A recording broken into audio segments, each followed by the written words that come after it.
প্রাথমিক বিদ্যালয়গুলিতে শিক্ষক সারপ্লাস সমস্যাকে কেন্দ্র করে প্রাক্তন জেলা প্রাথমিক বিদ্যালয় সংসদ চেয়ারম্যানের বিরুদ্ধে তীব্র সমালোচনা করল বিজেপি টিচার্স সেল। সংগঠনের অভিযোগ, পূর্ববর্তী সময়ে শিক্ষক বন্টনে সঠিক পরিকল্পনার অভাব এবং প্রশাসনিক ত্রুটির কারণেই বর্তমানে একাধিক বিদ্যালয়ে সারপ্লাসের সমস্যা তৈরি হয়েছে। সংগঠনের নেতারা দাবি করেন, প্রয়োজন অনুযায়ী শিক্ষক নিয়োগ ও বদলির ক্ষেত্রে সুষ্ঠু পরিকল্পনা করা হলে আজ এই পরিস্থিতির সৃষ্টি হতো না। তাদের অভিযোগ, এর ফলে বহু বিদ্যালয়ে শিক্ষক বন্টনের ভারসাম্য নষ্ট হয়েছে এবং শিক্ষার স্বাভাবিক পরিবেশও ব্যাহত হচ্ছে। বিজেপি টিচার্স সেলের পক্ষ থেকে দ্রুত এই সমস্যার স্থায়ী সমাধানে স্বচ্ছ ও বৈজ্ঞানিক পদ্ধতিতে শিক্ষক পুনর্বিন্যাসের দাবি জানানো হয়েছে। পাশাপাশি সারপ্লাস সমস্যার জন্য দায়ী ব্যক্তিদের ভূমিকা খতিয়ে দেখারও দাবি তোলা হয়েছে। এদিন বিজেপি টিচার সেলের জেলা কনভেনার নীতিশ চন্দ্র ধর কি বলতে চেয়েছেন শুনুন।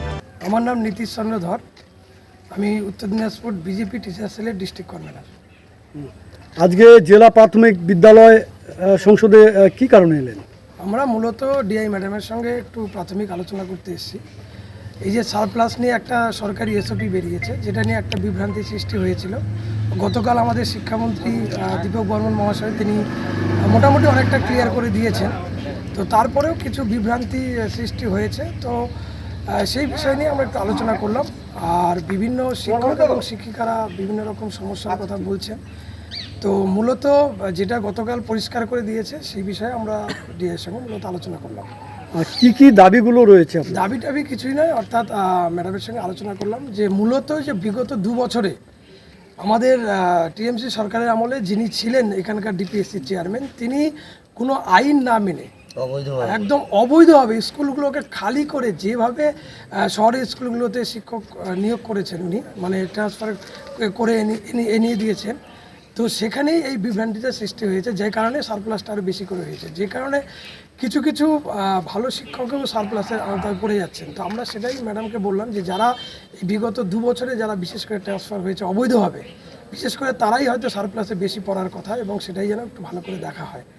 তো মানে কতটা আশাবাদী হলেন? আশাবাদী বলতে ম্যাডাম বললো যে হ্যাঁ, আমরা অবশ্যই দেখছি যে অবৈধভাবে বিশেষ করে যেসব স্কুলগুলো খালি করে এসছে, নিশ্চয়ই তারা অবৈধভাবেই এসছে, তারা কী করে আসেন সেগুলো দেখবেন। তার সাথে যেসব শিক্ষিকারা ছোট ছোট বাচ্চা রয়েছে তাদের আগে প্রায়োরিটি দেওয়া হবে, তাদের যে কাছাকাছি যে সার্কেলের মধ্যেই তাদের দেওয়ার চেষ্টা করা হবে। এইসব নিয়ে আলোচনা হলো এবং আশা করি খুব তাড়াতাড়ি সমস্যা মিটে যাবে। এই আপনাদের দাবি বা যে আলোচনাগুলো হলো? আমাদের দাবি নয়, আমরা মূলত আলোচনা করতে এসেছি। আমাদের দাবি নয়, কারণ আমাদেরই সরকার, আর সর্বদা আমাদের সরকার শিক্ষকদের পাশে রয়েছে, থাকবে, এটুকু নিশ্চিত। যেটুকু সমস্যা আছে সমাধান হয়ে যাবে। যদিও এই অভিযোগের বিষয়ে প্রাক্তন ডিপিএসসি চেয়ারম্যানের কোনো প্রতিক্রিয়া এখনো পাওয়া যায়নি। উত্তর দিনাজপুরের রায়গঞ্জ থেকে নিজস্ব প্রতিনিধি রিপোর্ট, টাইমস 14 বাংলা। স্বেচ্ছাসেবী সংস্থা খুলতে চান? তাহলে রেজিস্ট্রেশন প্রক্রিয়া শুরু করুন। যে কোনো এনজিও খুলতে চাইলে এনজিও কনসালটেন্সি আপনাকে স্বেচ্ছাসেবী সংস্থার নিবন্ধন করাতে সম্পূর্ণ ডকুমেন্টেশন তৈরিতে পূর্ণাঙ্গভাবে সহায়তা করবে। Section 8 company registration, trust registration, society registration, pan, tan এবং 12A 80G সহায়তা, এনজিও দর্পণ এবং CSR সম্মতি।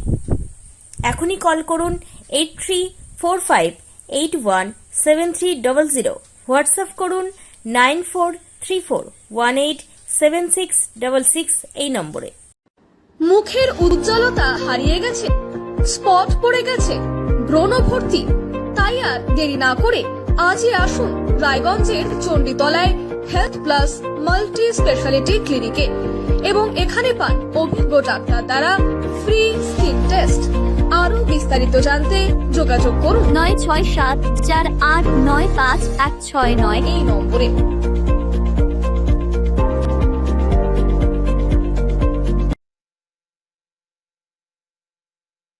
আজ তোমার বিয়ে সাজলো নতুন সাজে।